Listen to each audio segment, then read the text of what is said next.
كما باركت على إبراهيم. السلام عليكم ورحمة الله وبركاته. إن الحمد لله نحمده ونستعينه ونستغفره ونؤمن به ونتوكل عليه ونعوذ بالله من شرور أنفسنا ومن سيئات أعمالنا. من يهد الله فلا مضل له ومن يضلله فلا هادي له. ونشهد أن لا إله إلا الله وحده لا شريك له الذي له الملك وله الحمد فعال لما يريد. ونشهد أن سيدنا ومولانا محمدا عبده ورسوله الذي أرسله بالحق بشيرا ونذيرا وداعيا إلى الله بإذنه وسراجا وقمرا منيرا وعلى آله وأصحابه أجمعين. أما بعد، أعوذ بالله من الشيطان الرجيم. بسم الله الرحمن الرحيم. واتل عليهم نبأ ابني آدم بالحق إذ قربا قربانا فتقبل من أحدهما ولم يتقبل من الآخر قال لأقتلنك قال إنما يتقبل الله من المتقين.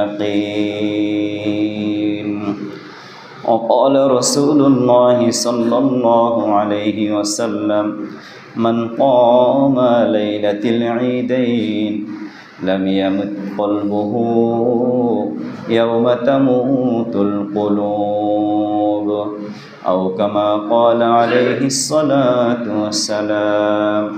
درود شريف পড়ি। اللهم صل على محمد وعلى آل محمد كما صليت على إبراهيم وعلى آل إبراهيم إنك حميد مجيد. اللهم بارك على محمد وعلى آل محمد كما باركت على إبراهيم وعلى آل إبراهيم إنك حميد مجيد. মুআজ্জাজ মুহতারাম, সম্মানিত মুসল্লিয়ান কিরাম, আল্লাহ রাব্বুল আলামিনের শুকরিয়া আদায় করি যিনি আমাদেরকে আজকের এই জিলহজ মাসের নবম দিবসে পবিত্র জুমার দিনে এবং মহিমান্বিত ঈদুল আজহাকে সামনে নিয়ে আল্লাহর ঘরে আসার তৌফিক দিয়েছেন। এজন্য সেই মহান মুনিবের দরবারে আমরা হৃদয়ের গহীন থেকে শুকরিয়া আদায় করে সবাই পড়ি আলহামদুলিল্লাহ।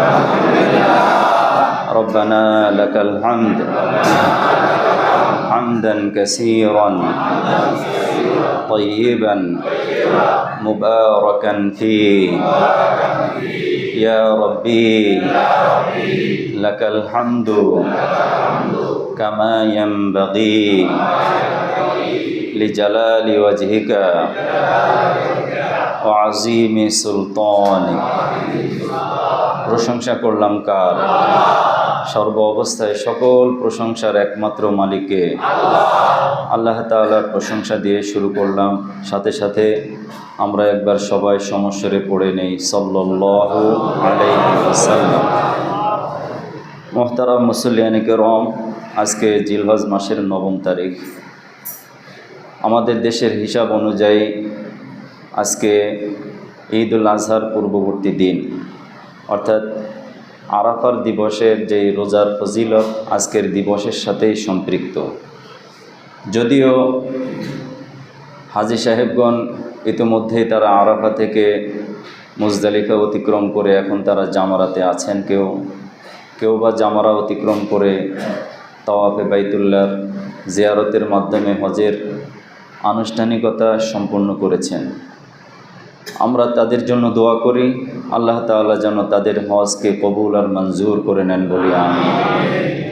আমাদের দেশ থেকে আমাদের স্বজন, আমাদের দেশবাসী যারা গিয়েছেন, সারা বিশ্বের যত হাজী সাহেবগণ সেখানে একত্রিত হয়েছেন, আল্লাহ তাআলা যেন সকল হাজীদের সকল আমলগুলো কবুল করে নেন।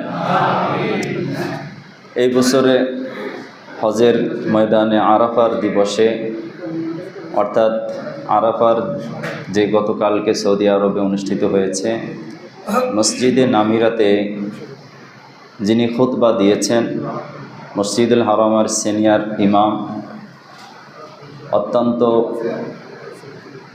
খ্যাতিমান আলেম শাইখ সালেহ, তিনি তার খুতবার যে বিষয়গুলো বিশ্ববাসীর সামনে তুলে ধরেছেন, প্রায় 20 থেকে 30 লক্ষ হাজী সাহেবদের উদ্দেশ্যে এবং সারা বিশ্বের কোটি কোটি মানুষের উদ্দেশ্যে তিনি বলেছেন যে সকল মুসলমানদেরকে ঐক্যবদ্ধ থাকতে হবে। ঠিক আছে তো ইনশাআল্লাহ?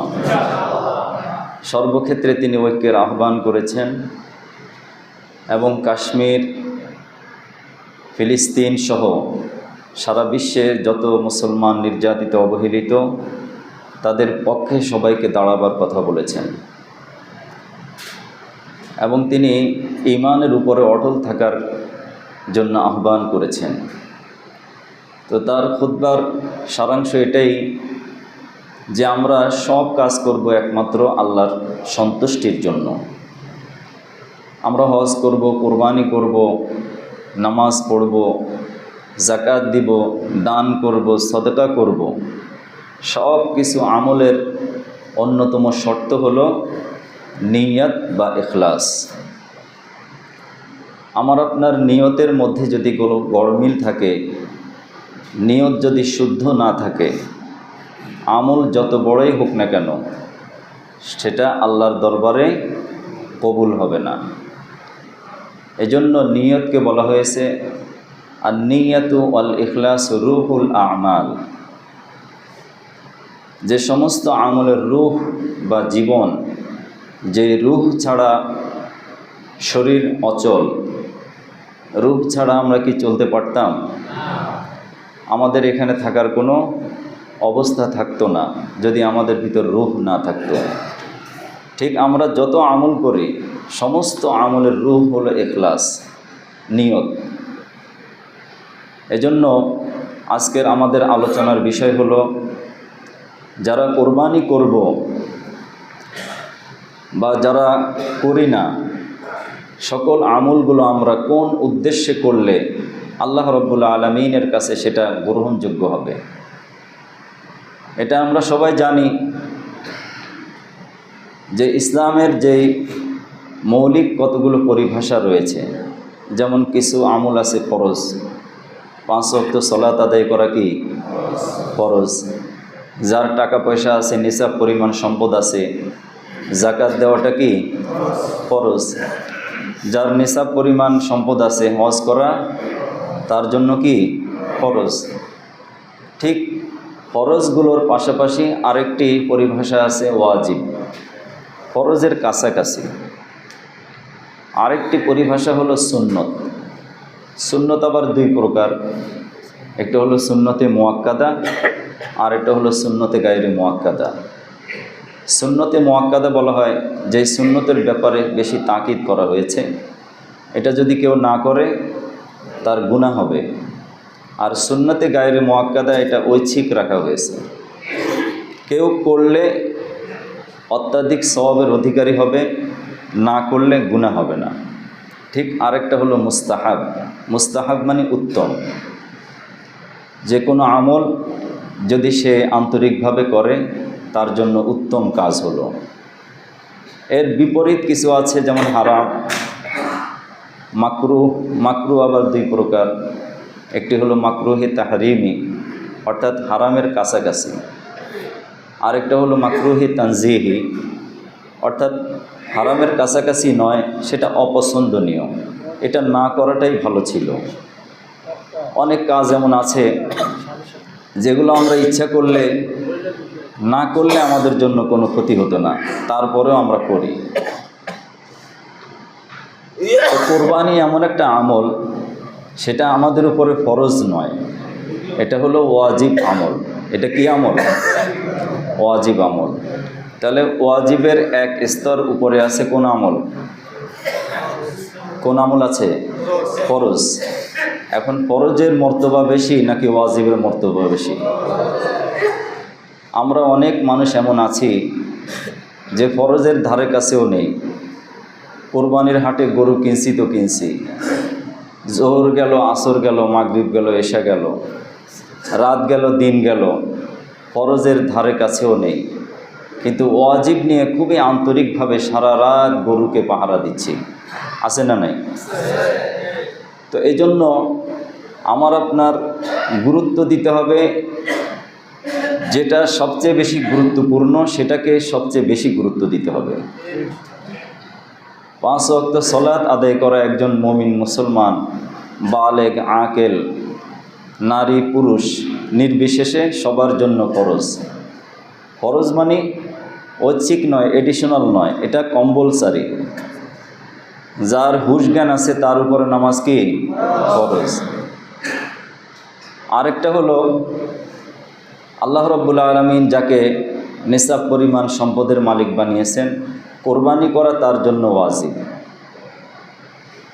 এখন কোনো কারণে যদি সে ওয়াজিব তরক করে সে গুনাহ হবে, কিন্তু ফরজ তরক করলে যে পরিমাণ গুনাহ হবে তার তুলনায় একটু কম। তাহলে আমরা বেশি পরিমাণ তরক করছি ফরজ না ওয়াজিব? আমরা না, যারা করছে তাদের কথা বলি।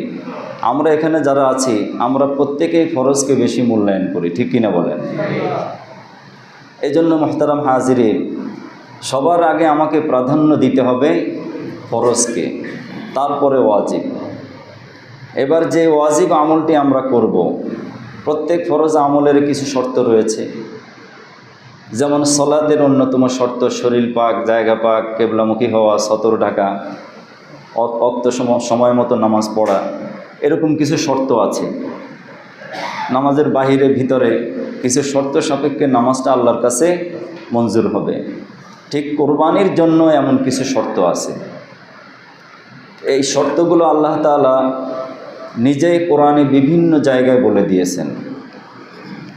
যেমন আমি যে তেলাওয়াতটি করেছি কোরআনুল কারীমের সূরাতুল মাঈদার 27 নম্বর আয়াত, এই আয়াত থেকে শুরু করে প্রায় 27, 28, 29, 30 বেশ কয়েকটা আয়াত ধারাবাহিকভাবে আল্লাহ তাআলা আমাদের প্রিয় নবী জনাব রাসূলুল্লাহ সাল্লাল্লাহু আলাইহি ওয়াসাল্লামকে কোরবানির ঘটনা বিশ্ববাসীকে বলার জন্য নির্দেশ দিয়েছেন। প্রিয় নবী জনাব রাসূলুল্লাহ সাল্লাল্লাহু আলাইহি ওয়াসাল্লামকে আল্লাহ তাআলা বলেন, অতলু আলাইহিম নাবা আবনাই আদম বিল হক, যে আপনি অতলু মানে অকসুস, আপনি ঘটনা বর্ণনা করেন মানবতার সামনে, জনতার সামনে, মুসলমানদের সামনে হযরত আদম আলাইহিস সালামের 2 সন্তানের কোরবানির ঘটনা, যে তারা যথার্থভাবে আল্লাহ তাআলার জন্য কোরবানি করেছিল। একজনের উদ্দেশ্য ছিল যে সুন্দরী রমণীকে বিয়ে করবে, আরেকজনের উদ্দেশ্য ছিল আল্লাহর সন্তুষ্টি। কারটা কবুল হয়েছে? যে আল্লাহর সন্তুষ্টি মোতাবেক আমল করেছে। একজন আরেকজনের সাথে কত সুন্দর কথোপকথন হয়েছে।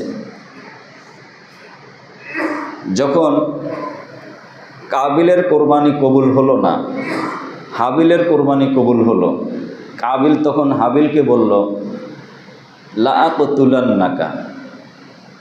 সে হিংসা মনোভাব নিয়ে অদ্যত আচরণ শুরু করে দিল। সে বলল, আমি অবশ্যই তোমাকে হত্যা করব। জোরে কর নাউজুবিল্লাহ। তো হাবিল তখন তার ভাইয়ের প্রতি উত্তরে সে কথা বলে নেই, তুমি আমাকে মারতে আসবে, আমিও তোমাকে মারব। তিনি কথা বলেছেন?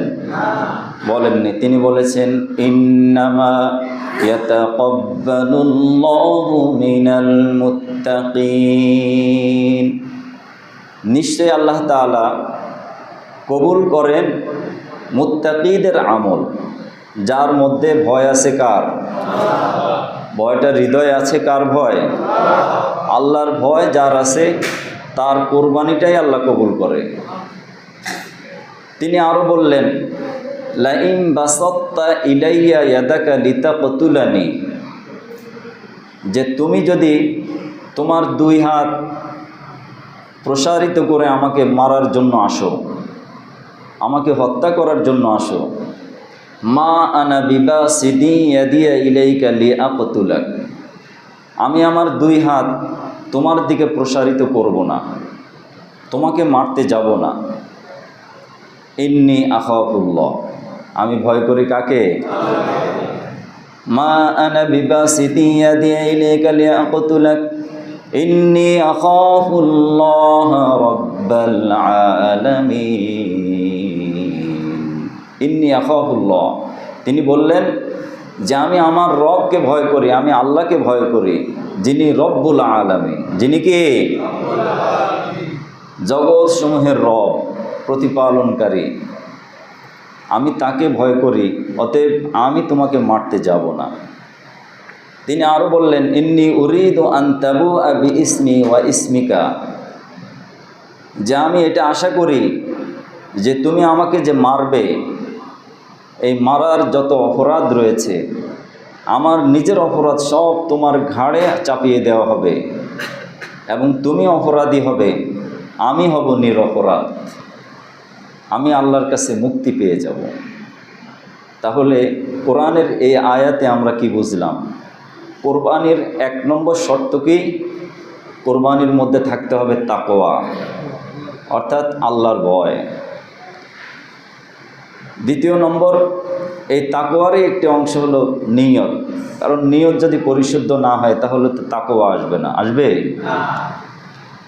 নবীজি সাল্লাল্লাহু আলাইহি সাল্লাম বলেছেন, ইন্নামাল আমালু বিন্নিয়াত, যে সমস্ত কাজের ফলাফল নিয়তের উপরে নির্ভরশীল। ফলাফলটা ভালো হলেও সেটা নিয়তের উপরে, আর মন্দ হলেও নিয়তের উপরে নির্ভরশীল। এই হাদিসের মধ্যে নবীজি বলেন, ওয়া ইন্নামা লিকুল্লি ইমরিইম মা নাওয়া, প্রত্যেক মানুষ আল্লাহর কাছে সেটাই পাবে যার মনে যেটা নিয়ত আছে, যার মনে যেটা কি আছে? নিয়ত আছে। নিয়ত অনুযায়ী আল্লাহর কাছে সে পাবে। এবং নবীজি ভেঙে দিয়েছেন কথাটা,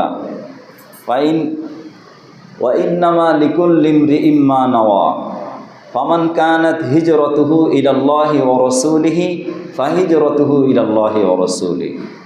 নবীজি বলেন, যে ব্যক্তি হিজরত করবে আল্লাহ এবং তার রসুলকে খুশি করার জন্য, তার প্রতিদান সে আল্লাহ আল্লাহর রসুলের সন্তুষ্টি পাবে। সুবহানাল্লাহ।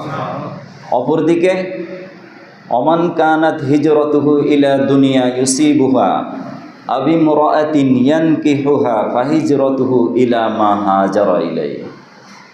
কত চমৎকারভাবে নবীজি দৃষ্টান্ত দিয়েছেন। আর যে ব্যক্তি হিজরত করবে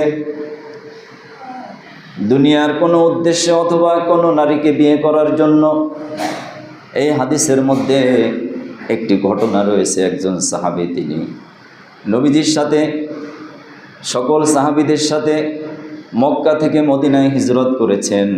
সবার হিজরত ছিল আল্লাহর সন্তুষ্টির জন্য। তার হিজরত হয়েছে মদিনায়, তার একজন পছন্দের মানুষ ছিল, মদিনায় একজন পছন্দের মানুষ ছিল। সেই মানুষটাকে বিয়ে করার জন্যই, তার সান্নিধ্য লাভের জন্য সে মক্কা থেকে মদিনায় হিজরত করেছে। মক্কা থেকে মদিনায় হিজরতের উদ্দেশ্য ছিল তাকে গিয়ে তার সাথে সাক্ষাৎ হবে, তাকে সেখানে বিয়ে করতে পারবে। তো তার বিয়ে করাটাই হয়েছে, কিন্তু আল্লাহর সন্তুষ্টি হয় নাই। এখন আমরা যদি কোরবানি করি, আমার আপনার নিয়ত যদি গড়মিল থাকে, আমার আপনার নিয়তের মধ্যে যদি কোনো দূরত্ব থাকে, তাহলে একটাই হাসিল হবে, সেটা হলো গোস্ত খাওয়া, আর কিছুই হবে না। ঠিক কিনা বলেন? এজন্য 1 নম্বর হলো আমরা নিয়তকে শুদ্ধ করে নেব। 2 নম্বর ইখলাস, এরপরে তাকওয়া, আল্লাহর ভয় নিয়ে আমল করব। কবুলের জন্য আরেকটা অন্যতম শর্ত হলো যে পশু আমরা কোরবানি করব সেটা কার তরিকা মতো করব? আল্লাহ এবং আল্লাহর নির্দেশ, নবীজি সাল্লাল্লাহু আলাইহি সাল্লামের তরিকা অনুযায়ী, সুন্নাহ মোতাবেক। সাহাবা আজমাইন নবীজিকে জিজ্ঞেস করেছিলেন, মা হাযিহিল আদাহি, যে কোরবানি কি জিনিস? আমরা থাকলে, নবীজি থাকলে আমরাও জিজ্ঞেস করতাম।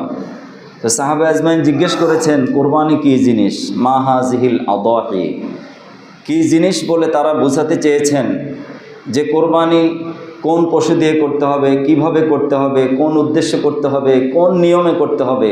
শুধু মা হাযিহিল আদাহি দ্বারা কোরবানির প্রকৃত হাকিকত, উদ্দেশ্য এবং নেপথ্য কি, সব বিষয় তারা এক প্রশ্নে বলে দিয়েছেন।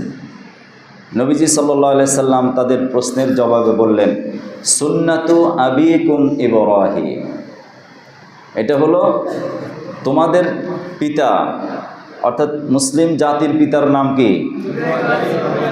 আরেকটু আসতে বলেন, কি নাম? ইব্রাহিম আলাইহিস সালাম। তোমাদের পিতা ইব্রাহিম আলাইহিস সালামের তরিকা বা সুন্নাহ বা পদ্ধতি। নবীজিকে আবার জিজ্ঞেস করা হলো, যদি আমরা হযরত ইব্রাহিম আলাইহিস সালামের পদ্ধতিতে কোরবানি করে আমাদের কি লাভ, আমাদের কি সওয়াব, কি প্রতিদান পাব? সঙ্গে সঙ্গে নবীজি উত্তর দিলেন, যে ব্যক্তি নিয়তকে শুদ্ধ করে ইখলাসের সাথে তাকওয়াওয়ালা মন নিয়ে আল্লাহর সন্তুষ্টির জন্য কোরবানি করবে, ওই কোরবানির পশুর যতগুলো পশম থাকবে, এক একটা পশমের বিনিময়ে এক একটা সওয়াব আল্লাহ রাব্বুল আলামিন তাকে দান করে দিবে। আবার নবীজিকে জিজ্ঞেস করা হলো, কিছু কিছু পশু আছে অনেক বেশি পশমের অধিকারী, শরীরে পশম ভর্তি, যেমন ভেড়া, দুম্বা, এতগুলো পশম থাকলে আল্লাহ রাব্বুল আলামিন এতগুলো সওয়াব কোরবানিটা তার আমলনামায় দিবেন কিনা? নবীজি বললেন, হ্যাঁ, পশুর গায়ে যতগুলো পশম থাকবে শুধুমাত্র আল্লাহর সন্তুষ্টির জন্য এবং ইখলাসের সাথে আল্লাহকে খুশি করার জন্য যে ব্যক্তি কোরবানি করবে, কোরবানির পশুর গায়ে শত শত নয়, হাজার হাজার যদি পশম থাকে, প্রত্যেকটা পশমের বিনিময়ে আল্লাহ রাব্বুল আলামিন এক একটা সওয়াব দান করে দিবে। এজন্য কোরবানি কবুল হওয়ার জন্য, শুদ্ধ হওয়ার জন্য আরেকটা শর্ত হলো যে কোরবানি করব কার নামে? আল্লাহর নামে। যেমন আমরা কোরবানির দোয়া পড়ি, আল্লাহুম্মা মিনকা ওয়ালাকা বিসমিল্লাহি আল্লাহু আকবার, বা আল্লাহুম্মা মিন ফুলানিন বিসমিল্লাহি আল্লাহু আকবার। কোরবানি যার উপর ওয়াজিব, তিনি তো পশু ক্রয় করেছেন, যাদেরকে সঙ্গী নিয়েছেন বা যারা একসাথে শরীক হিসাবে অংশ নিয়েছেন, প্রত্যেকেরই সন্তুষ্ট থাকতে হবে কার? আল্লাহ। এরপরে আরেকটা শর্ত হলো, যেই টাকা দিয়ে আমরা পশু ক্রয় করেছি ওই টাকার মধ্যে যদি 20,000 টাকা শেয়ার করলাম, 19,999 টাকা হালাল, শুধুমাত্র 1 টাকা আমার সন্দেহ আছে, 1 টাকার মধ্যে না জানি কোনো প্রকারের ভেজাল আছে, এই 1 টাকার কারণে বাকি 6 জন যত শরিকানা আছেন প্রত্যেক শরিকদারের আমলগুলো আল্লাহর দরবারে মঞ্জুর হবে না। তাহলে চিন্তা করেন যে কোরবানি দাতা যে কোরবানি করবে তাকে কতটা সতর্ক হয়ে কোরবানি করতে হয়। এরপরে যে ব্যক্তি কোরবানি করবে তার ভুলে গেলে চলবে না, এই কোরবানির পশু আমার আপনার জন্য আল্লাহ রাব্বুল আলামিন হালাল করে দিয়েছেন, কিন্তু আমাদের পিতা যিনি তার সন্তানকে কোরবানি করেছেন, তার সন্তানকে তিনি নিজের হাতে জবাই করার জন্য যখন প্রস্তুতি নিয়েছেন, আল্লাহ রাব্বুল আলামিন এই কাজটা এত বেশি সন্তুষ্ট হয়েছেন। প্রত্যেকটা মানুষের হৃদয়ের মধ্যে, চেতনার মধ্যে, অন্তরের মধ্যে এই কথা একেবারে পাথর দিয়ে খোদাই করে নিতে হবে। আমরা হযরত ইব্রাহিম আলাইহিস সালামের রূহানি সন্তান। আমরা যে কোরবানি করব, ছাগল করি, গরু করি, যা কিছুই কোরবানি করব, হযরত ইব্রাহিম আলাইহিস সালামের প্রকৃত সন্তান হওয়ার জন্য আমাদের শর্ত হলো তিনি যেমন তার সন্তানকে আল্লাহর সন্তুষ্টির জন্য মাটিতে একেবারে শোয়াই দিয়েছেন, ছুরি চালিয়েছেন, তারপরেও আল্লাহ রাব্বুল আলামিন তার আমলটা এত বেশি সন্তুষ্ট হয়েছেন কিয়ামত পর্যন্ত এই কাজগুলো তার আনেওয়ালা সন্তানদের জন্য আল্লাহ রাব্বুল আলামিন ওয়াজিব করে দিয়েছেন। এই জন্য মুহতারাম হাজিরিন, আমরা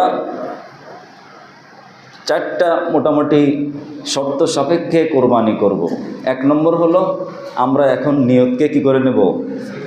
সহি করে নেব। নিয়ত থাকবে একমাত্র আল্লাহর কার জন্য? কোরবানি ফরজ আমল না ওয়াজিব আমল? কোনটাকে বেশি গুরুত্ব দেব?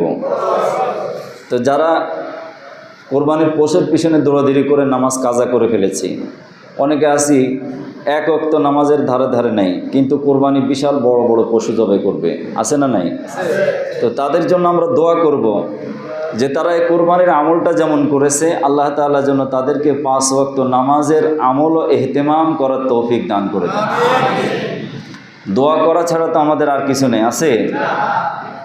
আর তাদেরকে দাওয়াত দিব যে ভাই, কোরবানি ওয়াজিব, কিন্তু আপনি তো ওয়াজিব আমল করতে গিয়ে ফরজ ছেড়ে দিয়েছেন, এজন্য ফরজকে বেশি গুরুত্ব দিতে হবে।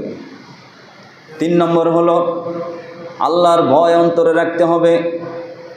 4 নম্বর হলো নবীজি যে পদ্ধতিতে কোরবানি করেছেন হযরত ইব্রাহিম আলাইহিস সালামের চেতনা অন্তরে ধারণ করতে হবে। এই চেতনা যদি আমার আপনার হৃদয়ে আমরা ধারণ করতে পারি, ওই কোরবানির পশুর রক্ত মাংস গোস্ত কোনো কিছুই আল্লাহর কাছে পৌঁছায় না। আল্লাহ রাব্বুল আলামিন সূরাতুল হজের ভিতরে স্পষ্টভাবে সে কথাই বলে দিয়েছেন, লা ইয়ানালাল্লাহু লুহুমুহা ওয়ালা দিমাউহা ওয়ালাকিন ইয়ানালুহুত তাকওয়া মিনকুম।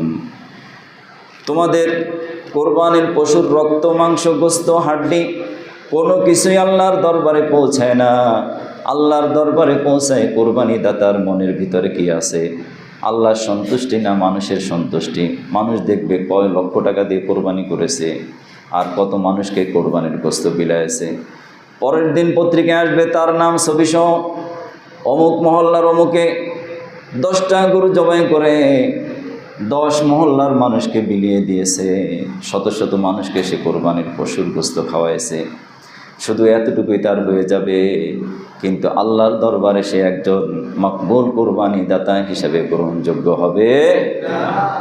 এজন্য মুহতারাম হাজির, নিজেকে ছোট মনে করে আল্লাহর সন্তুষ্টি অর্জনে আমরা সব আমল করব। আর ঈদের দিনের সুন্নতের কথা বলে দিই। নবীজি বলেছেন, মান কামা লাইলাতিল ঈদাইনি মুহতাসিবান লিল্লাহ,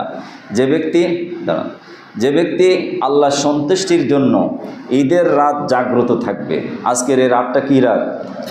দিনগত রাত, যে রাত আসতেছে, ঈদের রাত জাগ্রত থাকবে, আল্লাহর সন্তুষ্টির জন্য নামাজ পড়বে, কোরআন পড়বে, দান করবে, সদকা করবে, রাত জাগবে, তাহাজ্জুদ পড়বে, মুনাজাত করবে, জিকির আজকার করবে। এই ধরনের আমলের ভিতরে যারা ঈদের রাত জাগ্রত থেকে এই সমস্ত আমল করবে, কিয়ামতের কঠিন বিভীষিকাময় মুহূর্তে যখন মানুষকে চিনবে না, প্রত্যেকে ইয়া নাফসি করতে থাকবে, প্রত্যেকের হৃদয়ে একেবারে হতভম্ব হয়ে যাবে, চোখ মানুষের একেবারে কি হয়ে যাবে, মানুষ ভীত সন্ত্রস্ত হয়ে যাবে।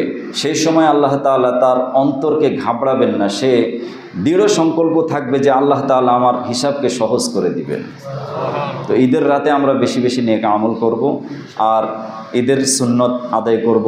ভোরে ভোরে ঘুম থেকে ওঠা, মেসওয়াক করে পাক পবিত্র অবস্থায় আসব, এবং আসার সময় প্রত্যেকে তাকবীর বলবো। আমরা একবার তাকবীর বলি, আল্লাহু আকবার, আল্লাহু আকবার, লা ইলাহা ইল্লাল্লাহ, আল্লাহু আকবার, আল্লাহু আকবার, ওয়ালিল্লাহিল হামদ, আল্লাহু আকবার, আল্লাহু আকবার, লা ইলাহা ইল্লাল্লাহ, আল্লাহু আকবার, আল্লাহু আকবার, ওয়ালিল্লাহিল হামদ। এই তাকবীর বলতে বলতে আসবো, আর এই তাকবীরটা আমরা সবসময় বলতেই থাকবো। প্রত্যেকটা তাকবীরের বিনিময়ে আল্লাহ তাআলা আমাদের সগীরা গুনাহগুলো মাফ করে দিবেন। এজন্য আমরা চেষ্টা করব। আর যারা কোরবানি করতে পারছি না, তাদের দিকে আমরা খেয়াল রাখব। কারণ নিজেই কোরবানি করব, আমার প্রতিবেশী, আমার আশেপাশের অনেক ভাই আছে, তারাও কোরবানি করবেন না, তাদের দিকে আমরা বিশেষভাবে নজর রাখব। আল্লাহ তাআলা যেন আমাদের দেশের কোরবানি দাতার সকল কোরবানিকে কবুল করে নেন বলি আমিন। আর হজের ময়দানে যারা আছেন আল্লাহ তাআলা যেন তাদের হজকেও কবুল আর মঞ্জুর করে নেন, সবাই বলি আমিন। সেক্রেটারি সাহেব কথা বলবেন, সবাই একটু মনোযোগে শুনি। তার আগে গত সপ্তাহে জুমার দান